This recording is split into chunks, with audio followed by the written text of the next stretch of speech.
silakan kasih, masukkan ke kotak. Yang nggak ada nggak apa-apa. Saya nggak mau kalian nggak datang hanya karena nggak punya seragam. Saya nggak mau kalian nggak datang hanya karena malu, karena nggak dikutip iuran, nggak belum bayar. Yang penting datang. Ngaji ini kuncinya 4D. Datang, duduk, dengar, diam. Ngantuk-ngantuk dikit diampunkan Allah. Yang namanya wirid Yasin pasti ada orang ngantuk. Yasin. Pas giliran kuih datang, bangun. Jangan dimarahi. Selagi dia mau datang itu sudah alhamdulillah. Ustaz selalu ceramah. Yang paling banyak masuk neraka adalah perempuan. Lalu perempuan juga bilang, yang paling banyak masuk surga juga kami. Karena memang makhluk itu yang paling banyak laki-laki apa perempuan? Perempuan. Bukan cuma perempuan, bukan cuma manusia. Hantu pun paling banyak perempuan. Nyi Blorong, Sundel Bolong, Mak Lampir, kuntilanak, suster ngesot, nenek sihir. Tolong saya minta ke ibu-ibu lapor ke Komisi Perlindungan Perempuan. Tolong ibu komplain, kenapa setiap film hantu, hantunya perempuan? Pocong perempuan, padahal laki-laki juga pakai kain kapan. Dan ketawanya, kenapa ketawa hantu itu perempuan? Kiki. Tapi yang paling banyak sakit kepala laki-laki. Coba nanti buka di internet iklan sakit kepala. Paling banyak laki-laki. Dan menurut sensus yang paling banyak gila laki-laki. Jadi intinya tolong tenangkan dulu. Bahwa sehebat apapun laki-laki, semantap apapun karirnya, di balik laki-laki yang hebat ada dua perempuan yang luar biasa, ibu dan istri. Ini di atas ini laki-laki hebat semuanya. Semuanya dilahirkan oleh perempuan. Ada yang dilahirkan bencong? Nggak ada. Maka didik, ibu punya anak perempuan, didik dia menjadi perempuan yang baik-baik. Kalau perempuan itu baik, saya ceramah ini malam ini aja, malam ini. Ini yang menguasai medan lapangan ini laki-laki apa perempuan? Perempuan. Ustadz yang dikasih pentas khusus. Ini kami laki-laki malam ini kaum minoritas ini. Memang cantik kain katun. Kain katun pemberian teman. Saya tidak lagi berpantun karena sudah dihabiskan ketua yayasan. Tadi Bapak Wakil Gubernur Sulawesi Tenggara begitu sampai mengatakan, Masya Allah ramai jamaahnya Pak Ustadz, kata beliau. Dalam hati saya, ini Ummu Sabri, santrinya saja, siswinya saja 2.000 orang. Ditambah ayahnya 4.000. Ditambah ibunya 8.000. Ada juga yang ibunya 2. Ditambah kakaknya 10.000. Ditambah neneknya setengah sudah meninggal. Jadi ini keluarga besar Ummu Sabri saja, belum lagi jamaah yang umum, semua yang hadir, Bapak Wakil Gubernur, Bapak Sekda, Bapak Kepala Dinas, Kepala Badan, Kepala Kantor yang ada kepala maupun tidak berkepala, Bapak Kapolda, Bapak Danrem, Bapak Kajati, Kepala Kantor Kementerian Agama, Ketua Majelis Ulama Indonesia, Pembina, Pengawas, Ketua, Sekretaris, Bendahara, Yayasan Ummu Sabri, guru-guru kita semua, para kiai, para alim, para ulama, hadirin, hadirat, muslimin, muslimat, mu'minin, mu'minat, solihin, solihat, yang belum kawin dan belum sunat. Semua yang hadir ini dimuliakan Allah Subhanahu wa taala. Amin ya rabbal alamin. Sahabat-sahabat Banser yang sudah mengawal keliling lingkaran dari mulai mobil sampai naik ke atas pentas. Kalau saya tidak dikawal tadi mungkin sampai di atas ini sudah terkilir. Semua yang sudah berkontribusi malam ini, Ummu Sabri, lalu kemudian Badan Kontak Majelis Taklim BKMT, lalu kemudian Majelis Taklim Al-Khansa, dan semuanya. Dan anehnya semua penyelenggaranya ini perempuan. Al-Khansa perempuan, BKMT perempuan, Ummu Sabri perempuan. Karena kalau laki-laki Abu Sabri. Ternyata kalau perempuan itu baik, semuanya jadi baik. Suaminya jadi ikut baik, anaknya jadi ikut baik, keluarganya juga jadi baik. Tapi kalau sudah perempuan itu jadi kuntilanak, suaminya genderuwo, dan anaknya tuyul. Kita doakan semua perempuan solihah-solihah semua insya Allah. Amin ya rabbal. Kemarin malam ada seorang tamu datang ke rumah saya.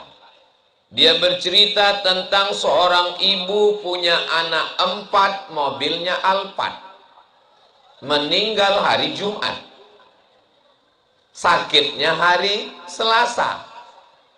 Malam Rabu, malam Kamis, malam Jumat, 3 malam 4 hari tidak ada satupun anaknya yang mau membawa ke rumah sakit.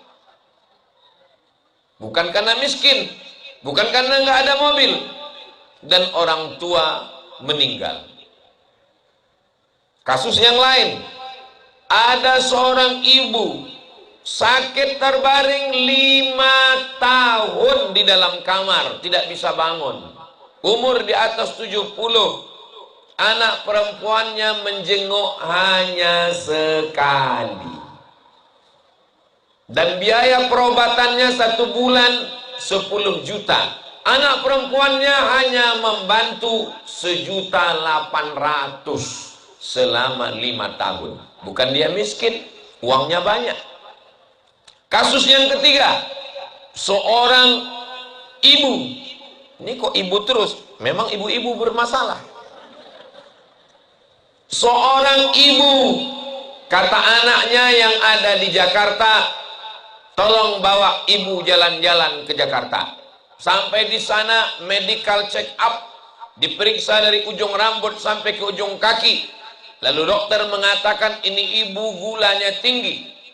Akhirnya si anak tidak ngasih ibu makan nasi selama 3 bulan.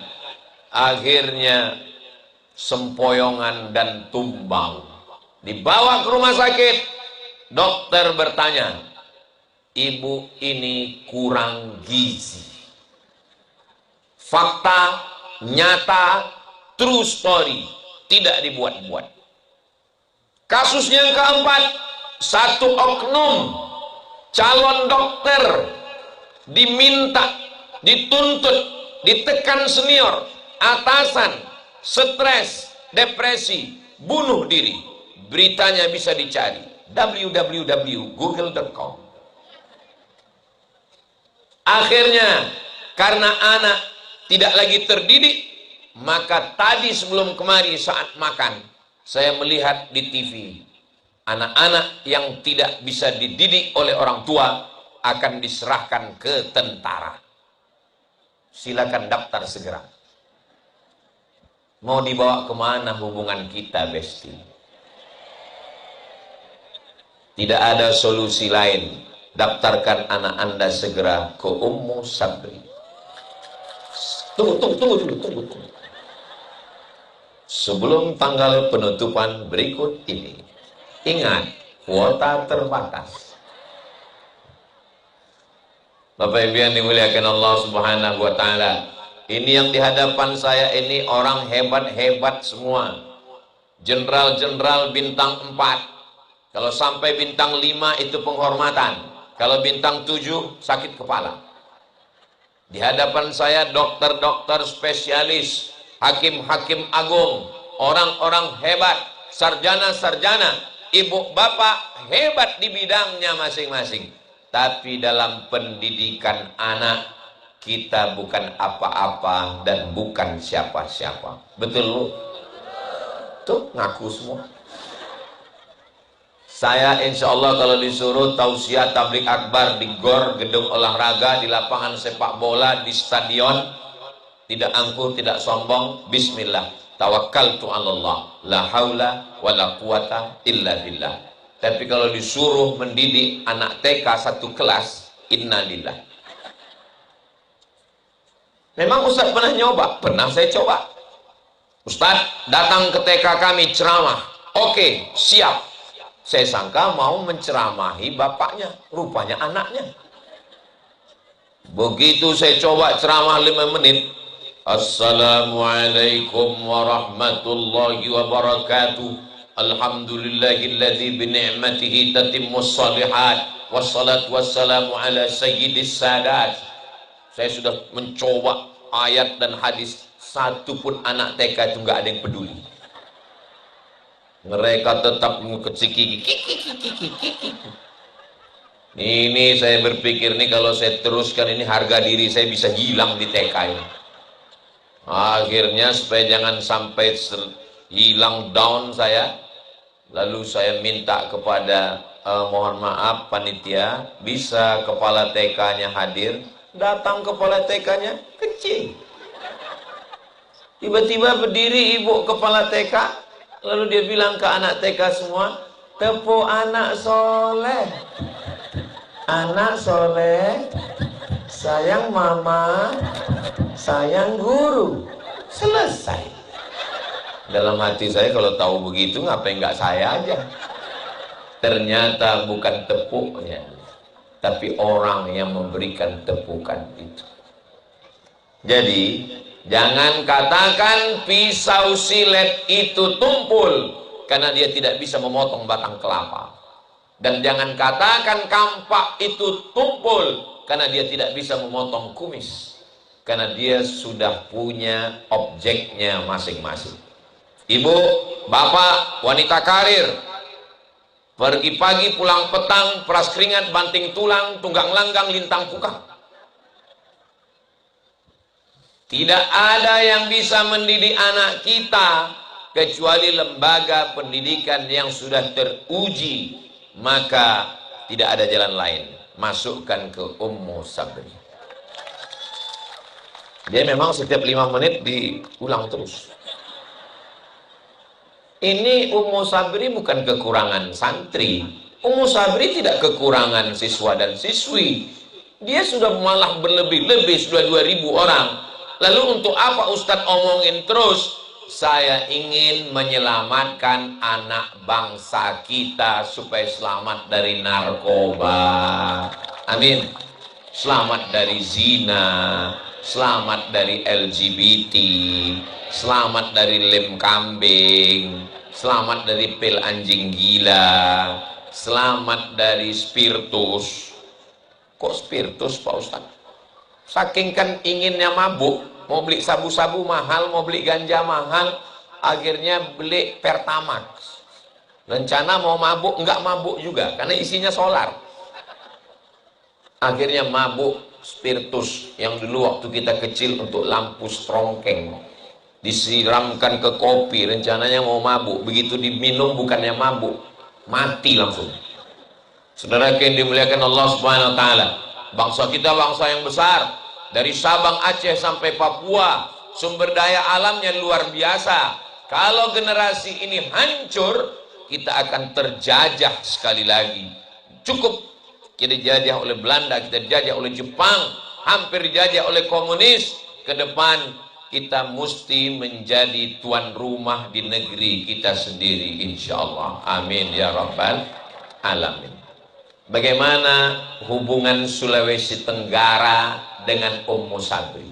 Sulawesi Tenggara itu prinsipnya, pertama maju, yang kedua apa tadi ya?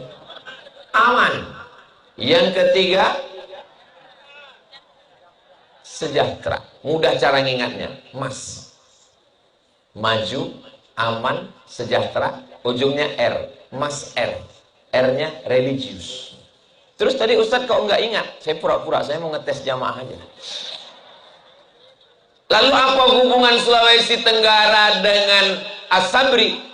M pertama, maju. Syarat untuk maju sudah dimiliki para siswa-siswi karena kurikulum mereka Cambridge, Inggris, bahasa Inggris. Sudah dites oleh Menteri Pendidikan, langsung datang ngajar anak kelas 2 pakai bahasa Inggris. Anaknya aja begitu, apalagi bapak ibunya. Ladies and gentlemen, kepala buku distempel semen. Aman kalau anaknya ngerti agama, tahu membedakan mana halal, mana haram, mana yang baik, mana yang buruk, maka insya Allah Sulawesi Tenggara aman. Sejahtera, tuntutan kerja, dia mau jadi dokter spesialis, dia mau jadi polisi dan tentara, dia mau menjadi pegawai, dia mau menjadi apapun. Dari mulai madrasah ibtidaiyah SD sampai ke SMP sampai ke SMA, dasar-dasar untuk maju itu sudah dibekali di As-Sabri. Kalau sudah begitu, MASR religius, jangan tanya lagi religius. Kenapa? Karena memang basic pendidikan di sini adalah agama Islam. Tentu kita tidak mengurus saudara kita masalah beberapa agama di Indonesia. Wala ana abidum ma'abattum wala antum abiduna ma'abud lakum dinukum waliyadin. Letaknya strategis di tengah kota, di seberang kantor wali kota. Pegawai mengantar anak pagi jam 7 berangkat dari rumah, masuk pintu gerbang, turunkan anak, keluar masuk kantor, bapaknya ibunya tenang karena anak sudah dididik. Pulang sore jam 4, habis sholat asar, jemput anak pulang ke rumah.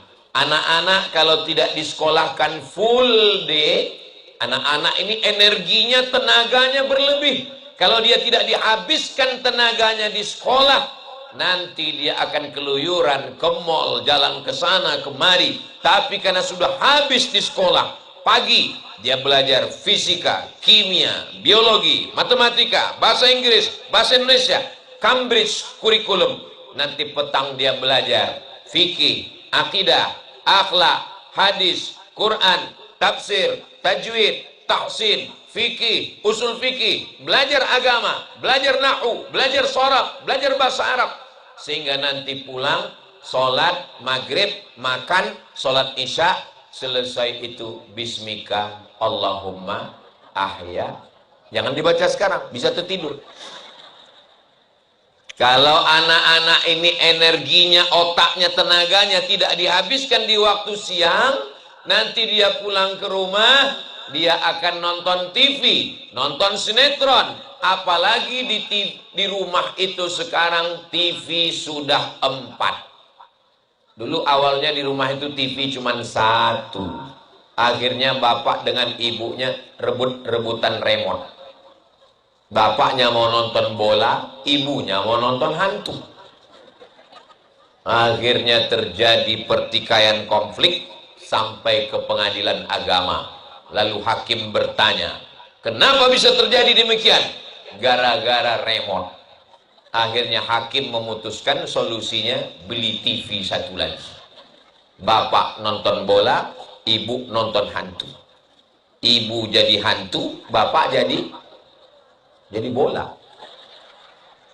Saudara yang dimuliakan Allah Subhanahu wa taala, maka energi anak, tenaga anak mesti dihabiskan. Maka tidak ada lagi PR-PR. Kenapa? Karena anak begitu pulang, sholat maghrib, habis itu makan malam, sholat isya, dia pun mulai habis dan kemudian dia tidur. Cepat tidur, mudah bangun malam.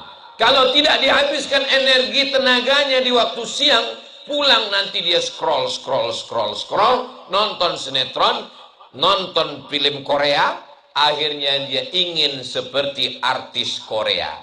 hidungnya pun dioplas, operasi kresek. Akhirnya ibunya juga nonton film sinetron Bollywood India. Ibunya pun juga ingin seperti artis India dan Korea. Hidungnya dia mau ikut India, putihnya dia mau ikut Korea. Akhirnya dia pakai skincare yang ternyata sudah dicampur dengan bahan kimia. Begitu dipakai, hari Senin putih, hari Rabu maghrib. Pulang ke rumah, suami pun heran. Ini kenapa ada zebra di kamar?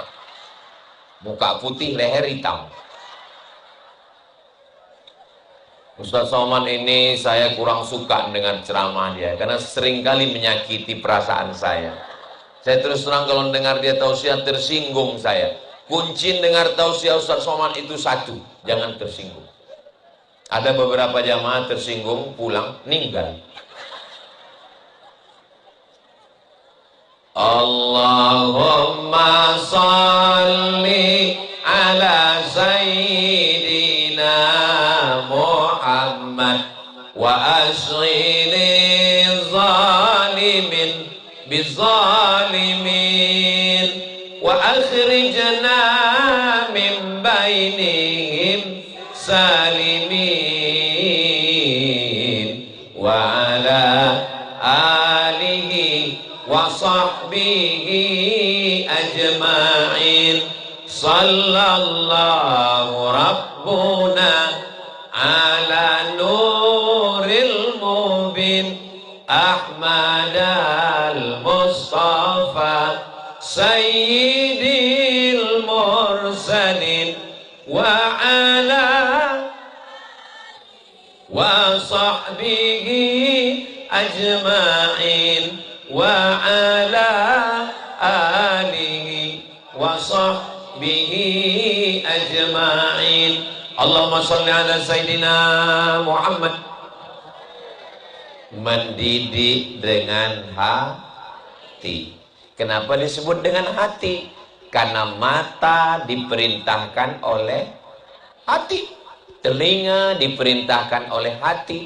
Yang melangkah ke Ummu Sabri ini kaki, tapi kaki diperintahkan oleh hati. Hati itu di mana Pak Ustadz? Di dada sebelah kiri, berdegup dan berdetak.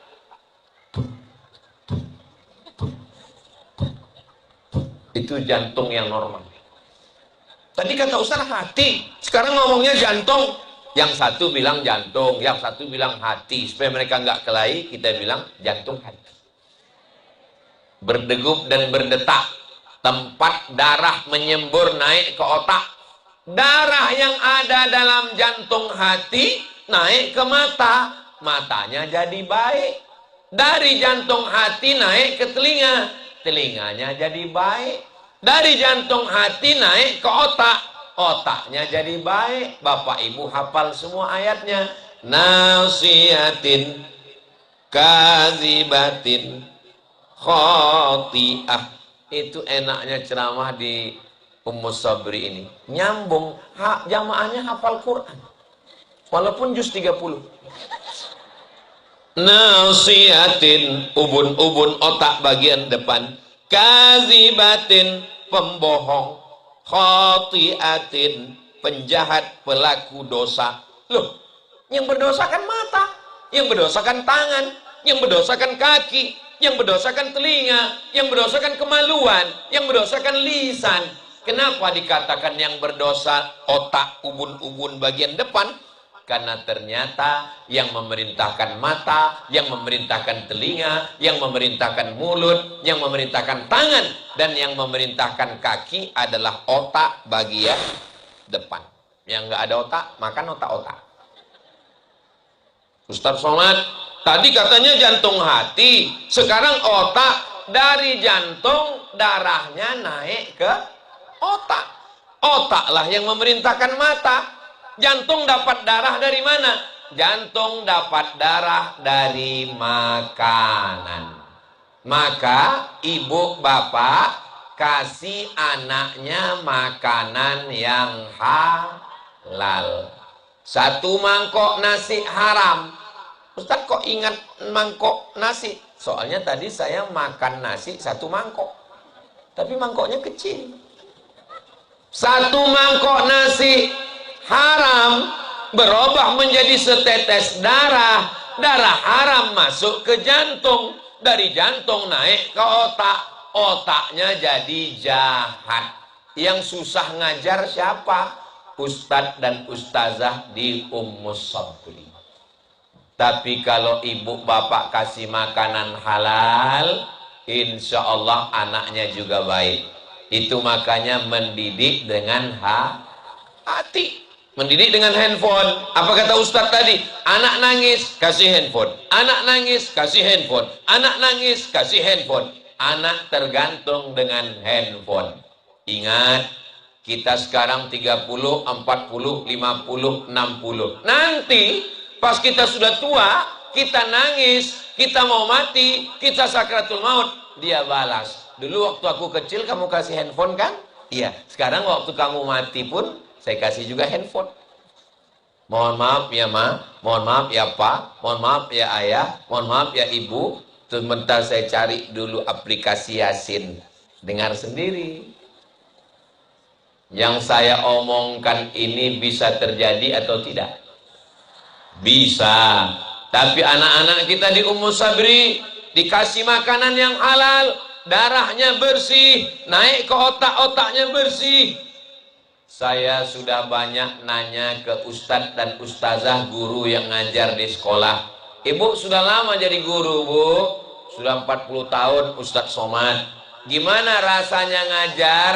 Ada anak-anak itu yang susah sekali ngajarnya Pak Ustadz. Nggak tahu entah dikasih makan apa di rumah.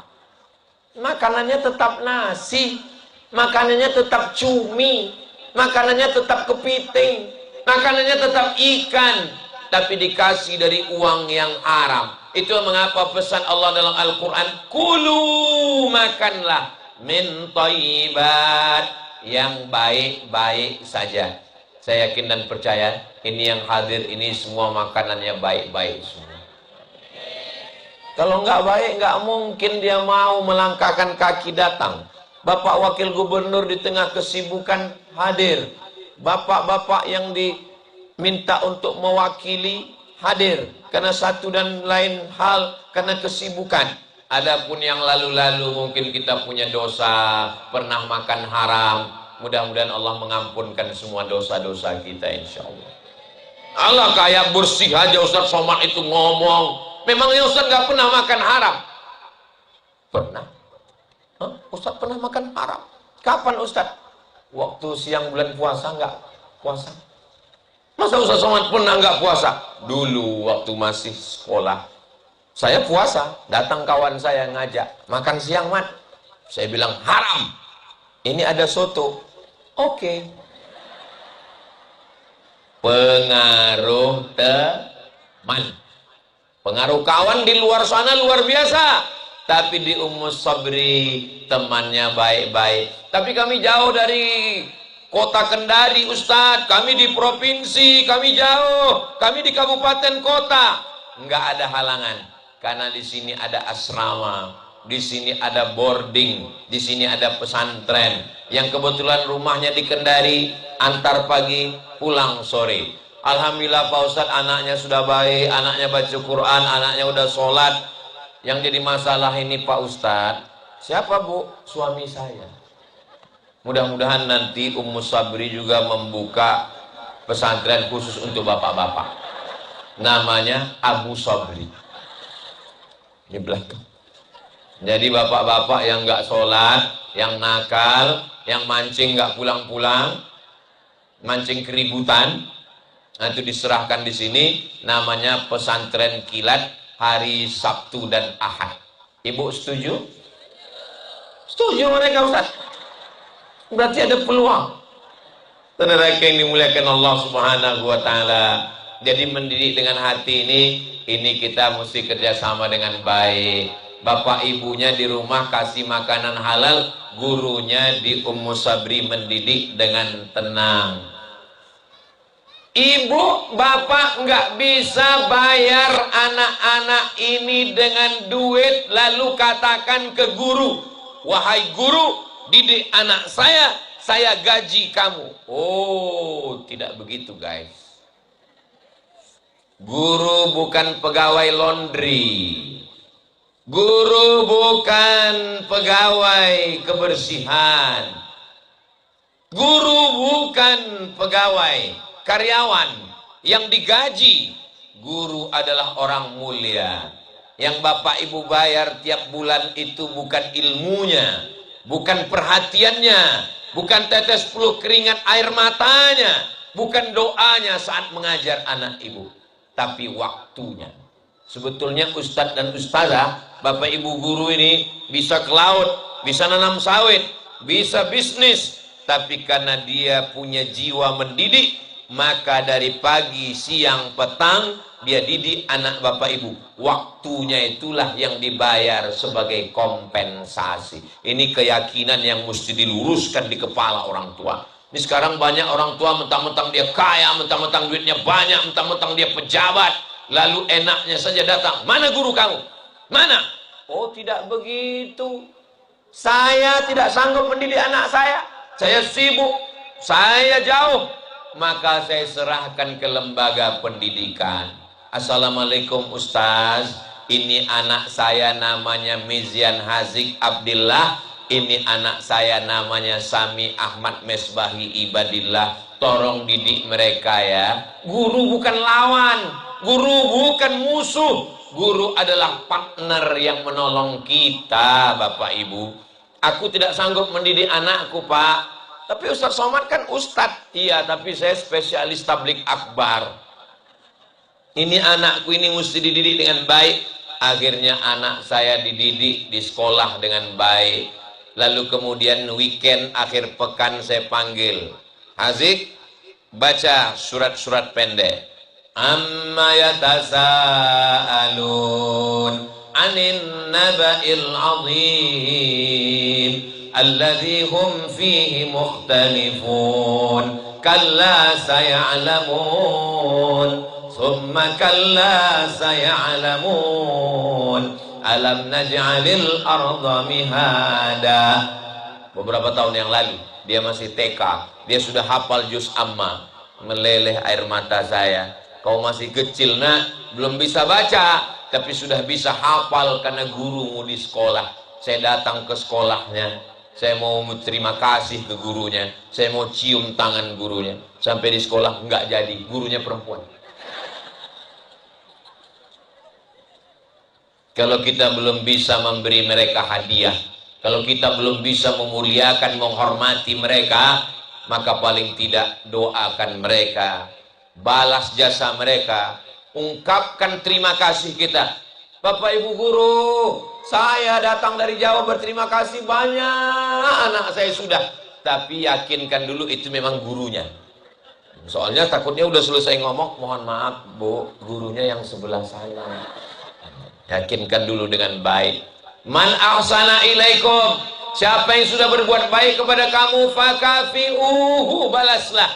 Fa illam tajidu, kalau kamu belum mampu membalasnya, fad'u lahu, doakanlah. Ya Allah, guru yang sudah mendidik anak saya, panjangkan umurnya, sehatkan badannya, sabar dia mendidik anakku ya Allah, berikan dia kekuatan mendidik anak kami ya Allah. Sedang aku aja nggak sabar melihat anakku. Mana bukti orang tua nggak sabar mendidik anak? Waktu COVID kemarin, berapa banyak orang tua yang datang menemui kepala sekolah supaya minta sekolah segera dibuka. Yang ngomong ke saya kepala sekolah, Ustaz Somad, ini COVID, pemerintah ngelarang ada pertemuan karena takut penyebaran virus, bakteri, penyakit. Tapi orang tua mendesak supaya kepala sekolah membuka sekolah. Kenapa? Karena kami udah nggak tahan lagi di rumah. Betapa orang tua pun tidak mampu mendidik anak-anaknya. Maka ini salah satu kesadaran kita bahwa lembaga pendidikan, bahwa sekolah, bahwa pesantren itu menolong, meringankan beban kita. Betul apa tidak Bu? Terserah, Ibu bilang tidak pun saya tetap lanjut. Lalu kemudian ketika di Ummu Sabri, di sini anak-anak dididik, laki-laki pakai celana panjang, pakai kain sarung. Jangan nanti begitu mereka pulang ke rumah, dia lihat bapaknya pakai celana pendek. Hitam-hitam si tampuk manggis, sudahlah hitam lutut bekudis. Ini ustaz-ustazah di Ummu Sabri sudah membangun istana di tepi pantai. Istananya cantik, tapi kemudian begitu datang ombak, hancur lagi. Besok dibangun lagi, hancur lagi. Besok dibangun lagi. Guru ustazah di Ummu Sabri mengajarkan, perempuan itu nak, rambutnya mesti tertutup, bajunya mesti longgar. Tiba-tiba dia pulang ke rumah, dilihatnya ibunya pakai baju model akuarium, di dalamnya ada ikan mas koki.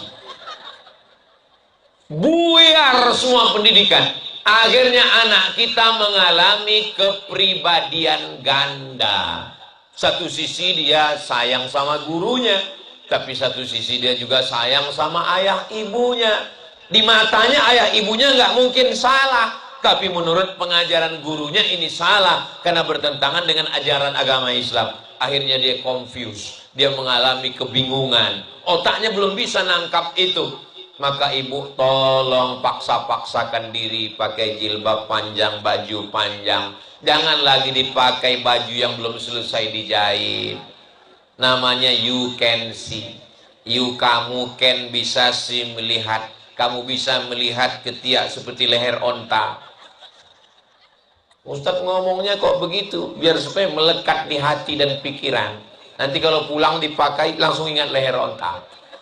Saudara yang dimuliakan Allah Subhanahu wa taala, ketika mereka dididik hanya dengan pendidikan di depan kelas, hanya dengan presentasi makalah, tapi mereka tidak melihat bukti nyatanya, maka begitu sinkron antara ustadz ustazah di Ummu Sabri. Masalah bangunan Ummu Sabri jangan ragukan lagi, bangunannya cantik. Ya tapi ustadz ngomong cantik kan karena malam. Tadi siang saya sudah dibawa ke sini.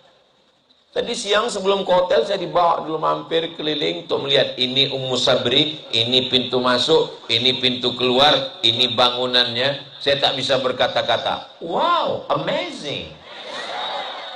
Bangunannya cantik, lapangannya luas, pakai tanah lapang, anak-anak bisa berolahraga, fasilitas tidak kurang apapun. Tapi untuk provinsi dengan kabupaten kota, satu provinsi Sulawesi Tenggara yang begitu luas, ditambah pulau-pulau, apakah cukup hanya satu lembaga pendidikan Islam? Tidak. Saya mau ada di antara orang Sulawesi Tenggara, di kabupaten kota yang kaya-kaya, yang punya uang banyak, yang punya perahu perusahaan, yang punya kebun, datang ke Ummu Sabri, konsultasi. Kami rencana ingin juga membuat lembaga pendidikan di kabupaten kota. Bagaimana supaya tanahnya tidak jadi masalah? Oh, kalau begitu tanahnya dibuatkan akta, ikrar, wakaf, yayasan. Saya mau setelah ini orang pada datang untuk menyelamatkan anak bangsa.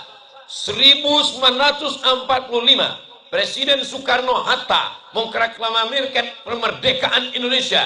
Apa kata Hatta? Bung Hatta mengatakan, kalau mau Indonesia baik, dua yang mesti dibangun. Pertama, pendidikan. Yang kedua, rumah sakit. Rumah sakit sampai ke hari kiamat tetap ada orang sakit. Mudah-mudahan yang sakit-sakit diangkat Allah penyakitnya sehat walafiat. Pendidikan akan terus ada. Taman SD, SMP, taman SMP, SMA, taman SMA perguruan tinggi, S1, S2, S3, S teler, S cendol, S doger, S bandung. Silakan anakmu terbang sejauh mata memandang. Tamat dari As-Sabri, dapat beasiswa ke Cambridge University, amin. Dapat beasiswa ke Harvard University, amin. Dapat beasiswa ke McGill Canada University, silakan. Pertemuan timur dan barat, pertemuan sains dengan Islam.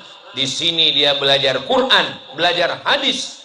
Di sini juga dia belajar fisika, kimia, dan bahasa Inggris. Maka saya tidak setuju kalau ada di antara ibu bapak maksa anaknya mesti sekolah agama. Nggak bisa. Mazhab saya tidak begitu. Saya tidak paksa anak saya, santri saya. Yang penting belajar agama itu pendidikan TK, SD, SMP, SMA. Adapun pendidikan tinggi, jangan paksa dia. Ustaz Somad, gimana cara berangkat ke Mesir? Oh, ini sekarang lagi buka ini. Kementerian Agama tes ke Mesir. Yang mau ke Mesir ini bapak apa anaknya? Saya Pak Ustaz. Kalau gitu bapak aja yang ke Mesir. Anaknya nggak mau. Anak nggak mau dipaksa juga berangkat. Akhirnya anaknya berangkat pulang. Dia nggak jadi ustadz, jadi Fir'aun. Orang dia nggak mau. Sampai di sana dia belajar kepada Fir'aun aja. Tapi kalau anaknya yang mau, terus Ustaz Somad dulu, memang saya yang mau. Saya nyari informasi, saya ikut tes, saya dapat beasiswa, 98 saya berangkat, 2002 saya pulang, 2003 saya ke Malaysia, 2004 saya ke Maroko, 2006 saya tamat, 2007 saya ke Brunei, 2008 saya PNS, 2017 saya daftar S3 ke Sudan, 2019 saya doktor, 2020 profesor di Brunei. Memang keinginan saya. Jadi kalau anaknya mau, support silakan. Anak-anaknya sudah siap, bahasa Inggris oke, bahasa Arab oke, tapi bahasa dengan ibunya juga jangan sampai lupa. Saya tidak mau anaknya ngomong Inggris lancar, anaknya ngomong bahasa Arab mantap, tapi dia tidak punya bahasa berbicara dengan ibunya. Dia pulang sekolah, dia mau ngobrol dengan ibunya, dia bawa rapor nilainya. Mama, tadi adik nilainya tinggi. Ibunya sibuk scroll, mau lihat bagaimana bulu mata yang lentik, begini atau begini. Ibu sudah di kantor dari jam 8 pagi sampai jam 5 sore. Masuk jam 8, 9, 10, 11, 12. Isoma, istirahat, sholat, makan. Jam 1, jam 2, jam 3, jam 4. Pulang. Tolong handphonenya mati. Tolonglah dengan keluarga. Sholat maghrib, makan, sholat isya, jam 8 selesai. Ibu sama anak tinggal punya waktu 2 jam. Jam 9, jam 10. Tolonglah yang 2 jam ini jadi istri. Bapak juga begitu. Bapak sibuk pergi pagi, pulang petang. Berangkat, anak sudah tidur. Pulang, anak juga sudah tidur. Berangkat, anak belum bangun tidur. Pulang, istri sudah tidur. Akhirnya anak ketemu dalam mimpi. Ya, tapi Ustaz Somad kan kami lihat sering juga pergi-pergi keluar-keluar. Saya berangkat hari Jumat, malam Sabtu, malam Ahad, malam Senin. Saya kemana-mana pergi hanya 3 malam. Senin saya pasti pulang ke rumah, nggak boleh lebih, dikhawatirkan nanti buka cabang.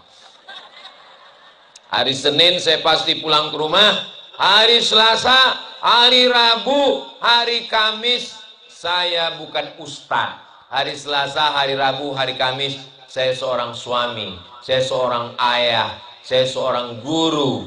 Jadi hari Selasa, hari Rabu, hari Kamis saya nyetir bawa istri ke pasar belanja. Hari Selasa, hari Rabu, hari Kamis saya seorang ayah yang menggendong anak, menggantikan pampersnya. Saya hari Selasa, hari Rabu, hari Kamis adalah seorang guru di pondok yang ngajar. Hari Selasa, hari Rabu, hari Kamis saya adalah seorang suami dan seorang ayah yang menggendong menenteng anak, membawa jalan-jalan ke mall, ngawal anak main-main. Gak mungkin juga Selasa, Rabu, Kamis saya jadi ustadz lalu anak saya datang, ya ayyuhalladzina amanu. Kapan lagi dia merasakan punya ayah? Kapan lagi dia merasakan sosok seorang ayah? Kapan istri saya merasakan mendapatkan kasih sayang seorang suami? Maka saya katakan ke istri saya, aku ini seperti kain pendek. Aku laki-laki yang tak sempurna. Aku seperti kain yang pendek, kalau ditarik ke bawah, kaki tertutup, kepala terbuka. Kalau ditutup ke kepala, kakiku terbuka. Maksud saya, saya memang tidak tiap hari di rumah, tapi untuk menutupi kekurangan saya, Selasa, Rabu, Kamis saya tetap berada di rumah. Saat di rumah, maka ibu, bapak, jadilah seorang ayah. Datang seorang anak, tunjukkanlah. Saya tahu ibu orang kaya, pembantunya banyak. Saking kan kayanya, pembantu 10 orang, ada satu pembantu khusus mengorekkan telinga sebelah kanan aja. Yang kiri lain lagi. Saking kan kayanya. Tapi tolonglah bu, untuk buat teh manis, ibu yang buatkan, ibu yang ngangkatkan, kasihkan suami. Kompornya sama, termosnya sama, ceretnya sama, gelasnya sama, airnya sama, tehnya sama. Tapi rasanya beda kalau kalian yang buat bu. Ini bukan masalah teh, ini masalah rasa. Kalau sikit-sikit yang buat adalah pembantu, asisten rumah tangga, ibu tinggal duduk scroll. Akhirnya nanti bapak mau minta teh, datang teh. Nasi, datang nasi. Gule, datang gule.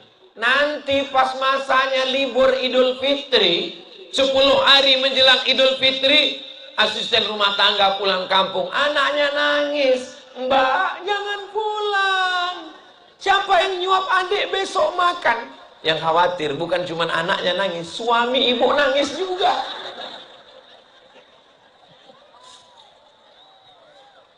Allahumma shalli ala sayyidina Muhammad wa ashghilil zalimin bizalimin wa akhrijna min bainihim salimin wa ala alihi wa sahbihi ajma'in. Alhamdulillah di Sulawesi Tenggara, bil khusus lagi di Kendari, ini perempuan ibu-ibunya sudah komunitas-komunitas. Ini bisa kelihatan dari jilbabnya. Ada jilbab hijau pucuk pisang, ada jilbab biru. Biasanya kalau biru pakai sorban biru, ini selendang biru BKMT ini, Badan Kontak Majelis Taklim. Ada yang warna krem, ada yang warna-warni macam-macam. Di rumah saya setiap sore Jumat habis asar itu memang ada saya khususkan wirid Yasin. Habis asar waktu mustajab berdoa, kumpul ibu-ibu. Tapi memang tidak pakai seragam. Di tempat saya masyarakatnya menengah ke bawah, saya tinggal di pemukiman masyarakat yang biasa-biasa saja. Jadi memang saya tidak buat seragam karena saya khawatir yang nggak punya duit beli seragam, khawatir dia nggak datang. Tapi ibu yang sudah punya seragam, mantap, teruskan. Nah, langsung sorban saya jatuh karena cerita seragam. Memang di tempat pengajian yang saya buat nggak ada iuran, tapi udah bertahun-tahun tetap jalan dan minumannya ada, kue kotaknya ada. Nah, saya bilang yang ada duit silakan kasih, masukkan ke kotak. Yang nggak ada nggak apa-apa. Saya nggak mau kalian nggak datang hanya karena nggak punya seragam. Saya nggak mau kalian nggak datang hanya karena malu karena nggak dikutip iuran. Nggak belum bayar, yang penting datang. Ngaji ini kuncinya 4D. Datang, duduk, dengar, diam. Ngantuk-ngantuk dikit diampunkan Allah. Yang namanya wirid Yasin pasti ada orang ngantuk. Yasin. Pas giliran kuih datang, bangun. Jangan dimarahi. Selagi dia mau datang itu sudah alhamdulillah. Ustaz selalu ceramah. Yang paling banyak masuk neraka adalah perempuan. Lalu perempuan juga bilang, yang paling banyak masuk surga juga kami. Karena memang makhluk itu yang paling banyak laki-laki apa perempuan? Perempuan. Bukan cuma perempuan, bukan cuma manusia. Hantu pun paling banyak perempuan. Nyi Blorong, Sundel Bolong, Mak Lampir, kuntilanak, suster ngesot, nenek sihir. Tolong saya minta ke ibu-ibu lapor ke Komisi Perlindungan Perempuan. Tolong ibu komplain, kenapa setiap film hantu, hantunya perempuan, pocong perempuan, padahal laki-laki juga pakai kain kapan. Dan ketawanya, kenapa ketawa hantu itu perempuan? Kiki. Tapi yang paling banyak sakit kepala laki-laki. Coba nanti buka di internet iklan sakit kepala, paling banyak laki-laki. Dan menurut sensus yang paling banyak gila laki-laki. Jadi intinya tolong tenangkan dulu, bahwa sehebat apapun laki-laki, semantap apapun karirnya, di balik laki-laki yang hebat ada dua perempuan yang luar biasa, ibu dan istri. Ini di atas ini laki-laki hebat semuanya dilahirkan oleh perempuan. Ada yang dilahirkan bencong? Nggak ada. Maka didik, ibu punya anak perempuan, didik dia menjadi perempuan yang baik-baik. Kalau perempuan itu baik, saya ceramah ini malam ini aja, malam ini. Ini yang menguasai medan lapangan ini laki-laki apa perempuan? Perempuan. Ustadz yang dikasih pentas khusus. Ini kami laki-laki malam ini kaum minoritas ini. Saudara yang dimuliakan Allah Subhanahu wa taala. Makanya saya buat pondok pesantren perempuan. Namanya Ma'had Az-Zahra, perempuan. Yang laki-laki namanya Nurul Azhar. Ditanya orang, kenapa Ustadz buat perempuan? Karena kalau perempuan baik, dia akan melahirkan anak yang baik, menantunya jadi baik, cucunya jadi baik, suaminya jadi baik. Suami yang nakal, penjahat, koruptor, minum khamar, sabu-sabu, tapi begitu dia taubat, saya datang ke rumahnya, setiap ulama-ulama yang datang dijamu, lalu dia ngomong, Ustadz Somad, saya ini dulu orangnya tidak baik Ustadz. Dalam hati saya, Bapak nggak ngomong, saya udah tahu. Tapi saya menjadi baik ini Pak Ustadz, dalam hati saya, ini jangan-jangan dia jadi baik karena dengar ceramah Ustadz Somad ini. Saya ini bertaubat Pak Ustadz.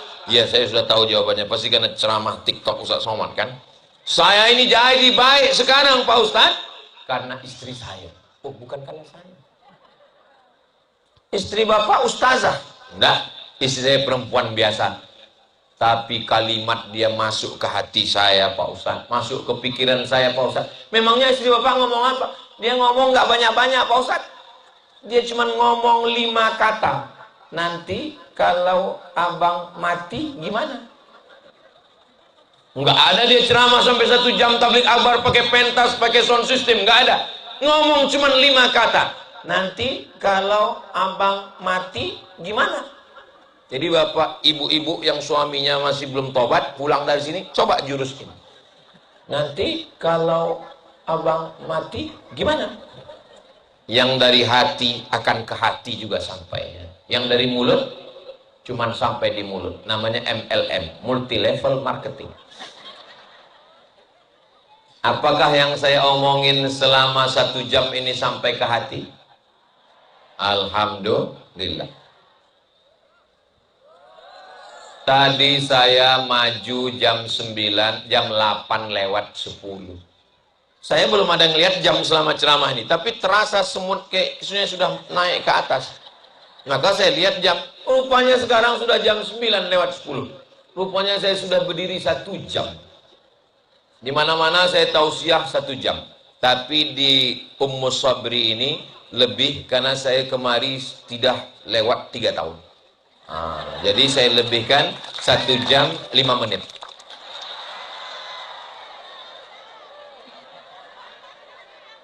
Anak-anak kita perlu teladan. Di sini dia diajarkan berakhlakul karimah, sopan santun, ngomongnya lembut. Sampai di rumah dia lihat bapaknya ngomong jorok, kotor, yang diomongin comberan dan tong sampah. Dia dengar ibunya ngomong, yang keluar dari mulutnya bukan hewan, tapi semua kebun binatang. Maka dia mengalami kekacauan pemikiran. Di sini anak-anak diajarkan AI. AI akan mengalahkan kecerdasan manusia. Manusia kalau ditanya ada lupanya, tapi AI maka tanya apapun dia akan menjawab.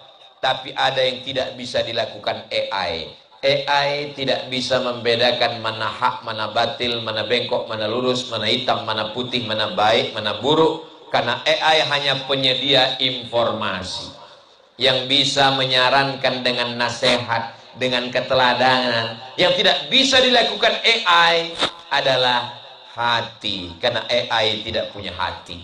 Jadi kalau ibu tidak mendidik dengan hati, ibu tidak punya hati, nanti ibu dipanggil oleh anaknya, hai mama AI.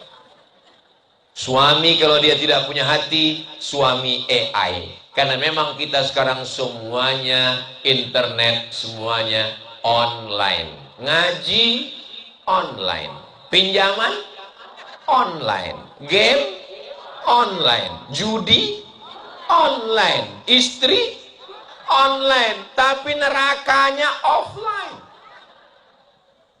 Makanya malam ini jamaah ini hadir. Selama 3 tahun ini kami online Ustadz. Kami nonton ceramah Ustadz di channel Ustadz Abdul Somad Official. Subscribe, like, share, and comment. Malam ini kami mau offline.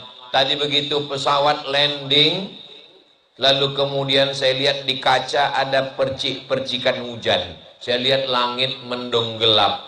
Saya tanya Ustadz, nanti malam kita di mana Ustadz? Di tanah lapang Ustadz Somad. Innalillahi wa inna ilaihi raji'un. Tapi waktu tadi sore di bawah, oh masjidnya besar. Berarti nanti malam kalau hujan bisa pindah ke masjid. Suasana hati tenang. Rupanya doa orang yang soleh dan solihah, walaupun tidak ada bintang, gelap, hujan tertahan. Begitulah kabulnya doa jamaah malam hari ini. Maka apa maksudnya?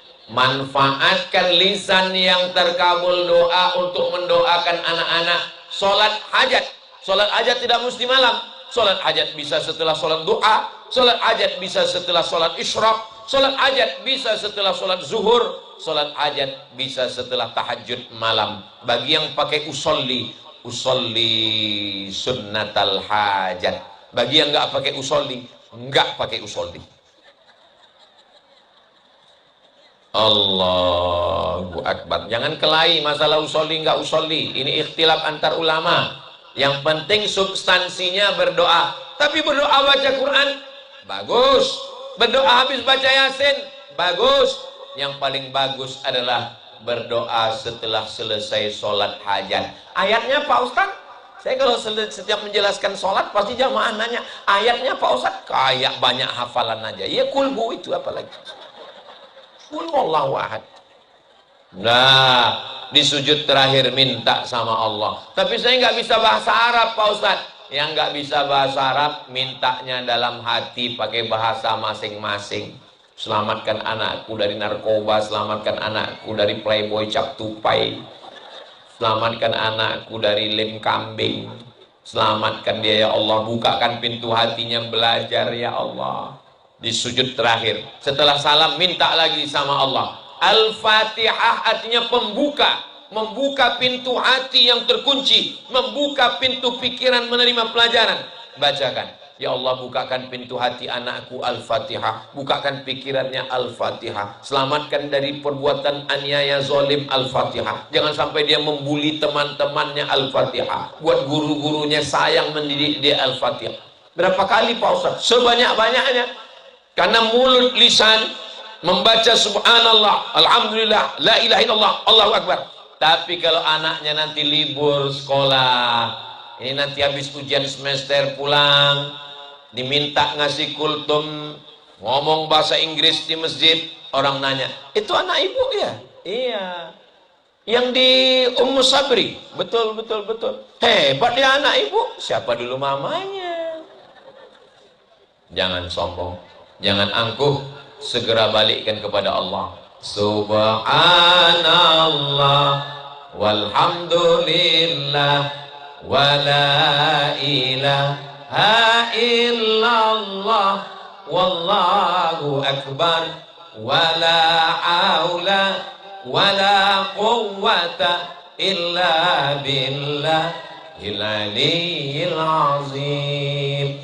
Jangan sampai kita merasa anak saya karena saya, enggak, semuanya karena Allah. Hebat anaknya ya, bahasa Inggrisnya pakai standar kurikulum Cambridge.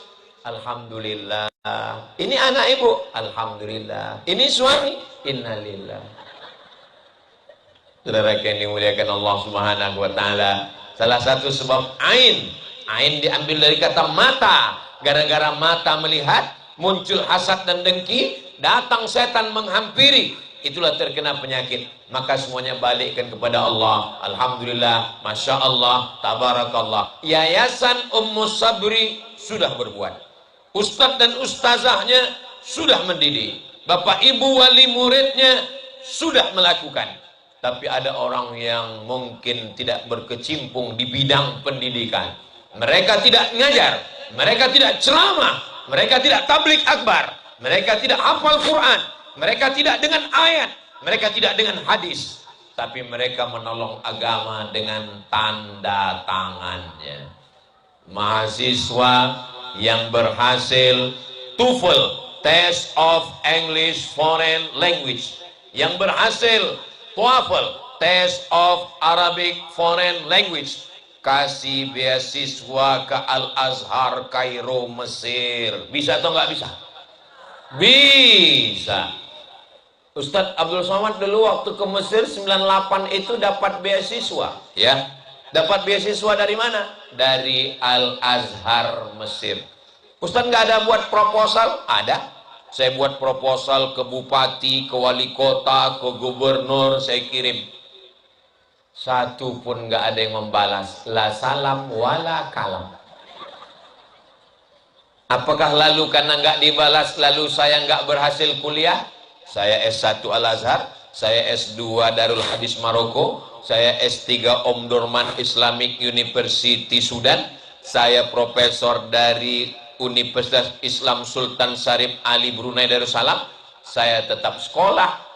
Andailah dulu mereka membalas surat saya itu, lalu dibelikan mereka saya tiket, mungkin malam ini mereka dapat aliran pahala di kubur mereka.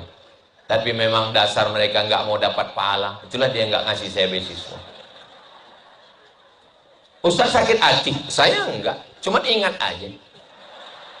Maka saya balaskan sakit hati saya. Dimanapun saya ceramah, selalu saya sampaikan, bupati, wali kota, gubernur, pejabat, siapapun, mumpung tanda tangan masih ada, mumpung masih ada kuasa, pakai untuk menolong agama Allah. Takbir. Memangnya kalau anak-anak Kendari, anak Sulawesi Tenggara belajar ke Al-Azhar Kairo Mesir, pulang jadi ulama, ada untungnya bagi saya? Enggak ada. Tapi saya dapat amal jariah sampai hari kiamat. Ibu setuju? Dari bunyinya kayaknya enggak setuju. Sebelum saya berangkat, almarhumah emak saya dipanggil ke Masjid Agung. Mak, ini ada yang balas mak. Datang mak saya ke Masjid Agung. Pulang dari Masjid Agung dia bawa, alhamdulillah kau dapat bantuan ke Mesir. Berapa mak? Buka 200.000 rupiah. Waktu itu 98 dolar sedang melambung krisis moneter. 1 dolar yang sebelumnya 2.500, 98 dolar melambung 20.000. Bulan Mei Presiden Soeharto jatuh karena reformasi akibat dolar yang melambung dari 17.000 naik ke 20.000. Pemerintah Republik Indonesia sudah menyiapkan pesawat untuk membawa mahasiswa dari Kairo pulang ke Indonesia. Pesawat Hercules yang nggak ada kursinya, jadi duduknya di lesehan. Orang Mesir berkata, tidak boleh ada satupun anak Indonesia yang pulang. Selama kami masih ada di Mesir, anak Indonesia tetap belajar. Anak Indonesia dikasih mie, dikasih telur ayam, dikasih duit. Mesir tidak kaya seperti Saudi Arabia. Mesir miskin, susah, tapi kepedulian mereka luar biasa. Sampai saya pulang 2002, anak Indonesia tetap dapat. Kami menyewa rumah orang Kristen Ortodok Koptik. Nama tuan rumahnya Baba Yosef Hana. Baba Yosef Hana kena penyakit kanker. Lalu kemudian kata Baba Yosef Hana, Abdul Somad, saya naikkan sewa rumah karena saya kena kanker. Saya bilang ke Baba Yosef, kami pun juga kena kanker, kantong kering. Bapak kami di Indonesia sedang kena krisis moneter. Kalau Baba naikkan sewa rumah, kami akan pindah. Baba Yosef lama terdiam. Habis itu dia pergi. Kami cemas. 2 hari setelah itu dia datang, sewa rumah nggak jadi naik. Kami bertahan sampai saya pulang 2002 bulan November. Rumah itu masih disewa oleh kawan-kawan saya, sahabat-sahabat saya. Begitulah kami dulu berjuang. Lalu kemudian makan dari mana? Beasiswa Al-Azhar. Tapi kan nggak cukup. Naik kapal laut, dipukul ombak, diempas gelombang, 2 hari 2 malam melaksanakan ibadah haji. Ini jamaah haji kita kloter pertama sudah sampai. Begitulah senangnya kami menyambut jamaah haji. Kita akan melayani jamaah haji.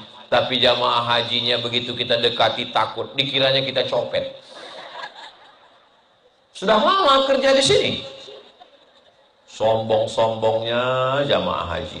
Dulu yang sekarang baik-baik. Sudah lama kerja di sini. TKI itu bukan penjahat. TKI adalah pejuang devisa, mereka pemasuk pajak untuk Indonesia. Betul?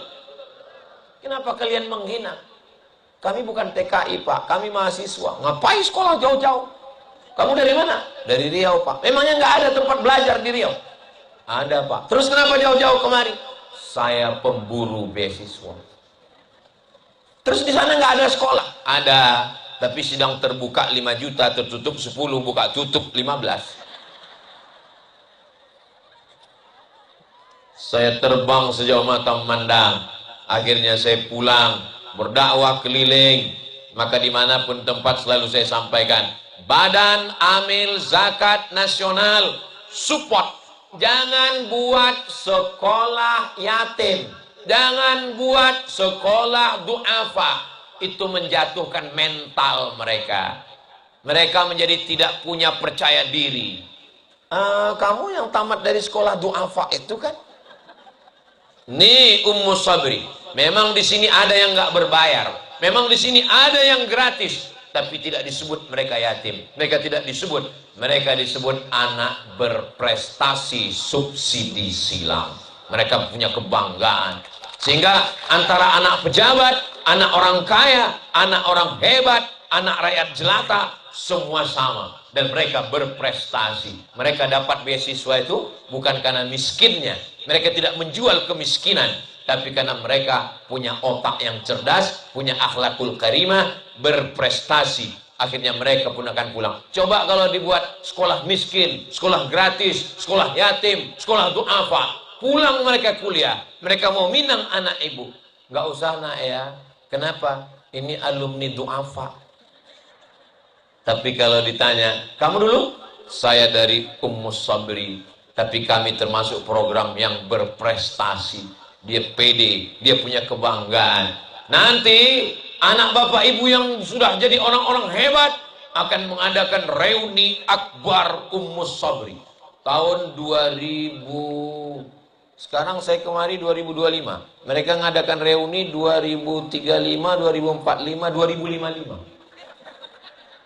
2055 reuni akbar Ummu Sabri. Doa bang semua. Waktu itu ibu-ibu udah meninggal. Saya masih ada. Coba kita mikirnya jangan sekarang. Tapi mikirnya 2035, 2045, 2055, ibu semua mendapatkan amal jariah karena anak ibu soleh dan solehah. Bapak Kapolda, Bapak Danrem, Bapak Gubernur, Wakil Gubernur, Bupati, Wali Kota, ketika 2055 ada yang sudah pensiun, ada yang sudah meninggal, tapi mereka mendapatkan amal jariah karena mereka membangun masjid, mereka membangun sekolah, mereka menyediakan beasiswa. Harimau mati meninggalkan belang, gajah mati meninggalkan gading, manusia mati meninggalkan kredit. Manusia mati meninggalkan legasi, meninggalkan amal jariah.